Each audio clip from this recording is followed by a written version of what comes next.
നിയമന ക്രമക്കേട് അന്വേഷണത്തിൽ PSCയിലെ ഉന്നത ഉദ്യോഗസ്ഥരെ പ്രതി ചേർക്കാനുള്ള അപേക്ഷ അന്വേഷണ സംഘം സർക്കാരിന് നൽകി. പരാതിക്കാരൻ ഉന്നയിച്ച വിഷയങ്ങളിൽ കഴമ്പുണ്ടെന്നാണ് അന്വേഷണ സംഘത്തിന്റെ പ്രാഥമിക കണ്ടെത്തൽ. നിയമനം ക്രമക്കേടിൽ അന്വേഷണം പുരോഗമിക്കവേ അധ്യാപക ഡ്രൈവർ റാങ്ക് പട്ടികയിൽ ഉൾപ്പെട്ടവർ സെക്രട്ടേറിയറ്റിന് മുന്നിൽ സമരം തുടങ്ങിയിരിക്കുകയാണ്.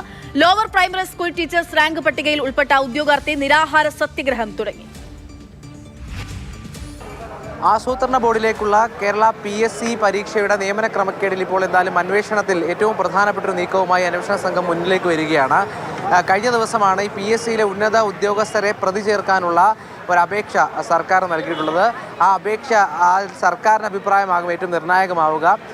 ഇതിൽ ഈ സർക്കാർ എന്താ അഭിപ്രായം പറയുന്നു അതിന് പ്രകാരമാകും ഈ ഉദ്യോഗസ്ഥരെ പ്രതി ചേർത്തുകൊണ്ട് കേസ് രജിസ്റ്റർ ചെയ്യുക. നിലവിൽ എന്തായാലും ഈ അന്വേഷണത്തിൽ പരാതിക്കാരൻ ഉന്നയിച്ചതുപോലെ 54 മാർക്കിൻ്റെ ഉത്തരങ്ങൾ അത് മൂല്യനിർണ്ണയം നടത്തിയിട്ടില്ല. അത് 1ാം റാങ്ക് കിട്ടിയ ആളെ സഹായിക്കാൻ വേണ്ടിയാണ് എന്ന് പറയുന്ന ആ പരാതിയിൽ ആരോപണത്തിൽ കഴമ്പുണ്ടെന്ന് തുടങ്ങിയ കണ്ടെത്തലാണ് നിലവിൽ എന്തായാലും പ്രത്യേക അന്വേഷണ സംഘം ഇതുമായി ബന്ധപ്പെട്ട് നടത്തിയിട്ടുള്ളത്. ക്രൈംബ്രാഞ്ചിൻ്റെ പ്രത്യേക അന്വേഷണ സംഘമാണ് ഈ കേസ് അന്വേഷിക്കുന്നത്. നിലവിൽ ഈ അന്വേഷണം PSC നിയമന ക്രമക്കേടിലെ അന്വേഷണം മുന്നോട്ട് പോകുമ്പോഴാണ് സെക്രട്ടേറിയറ്റിൻ്റെ മുൻവശം വീണ്ടും സമരമുഖരിതമാകുന്നത്. ഒരു വശത്ത് ഈ ലോവർ പ്രൈമറി ടീച്ചേഴ്സ്, അതായത് ലോവർ പ്രൈമറിയിൽ പഠിപ്പിക്കാനുള്ള ടീച്ചർമാരുടെ റാങ്ക് ലഭിച്ച ആളുകൾ, റാങ്ക് ഹോൾഡേഴ്സിൻ്റെ സമരമാണ് നടക്കുന്നത്. നമ്മുടെ ഈ റേഷ്യോ കുറയ്ക്കുക എന്നുള്ളൊരു ആവശ്യം കഴിഞ്ഞ ഗവൺമെൻറ്റിൻ്റെ കാലത്ത് മുതൽ നമ്മൾ ഉയർത്തുന്ന ഒരു വിഷയമാണ്. അതിനകത്ത് അനുകൂല നിലപാട് അന്ന് പ്രതിപക്ഷമായിരിക്കെ എടുക്കുകയും നിലവിൽ ഭരണത്തിലെത്തുമ്പോൾ മറു നിലപാടെടുക്കുകയും ചെയ്യുന്നത് എന്ത് യുക്തിസഹമാണെന്ന് ഞങ്ങൾക്ക് മനസ്സിലാവുന്നില്ല. ഇനി മരണം വരെയുള്ള നിരാഹാര സത്യാഗ്രഹത്തിലേക്ക് കടക്കുകയാണ്. ഇതല്ലാതെ വേറെ മാർഗങ്ങളില്ല.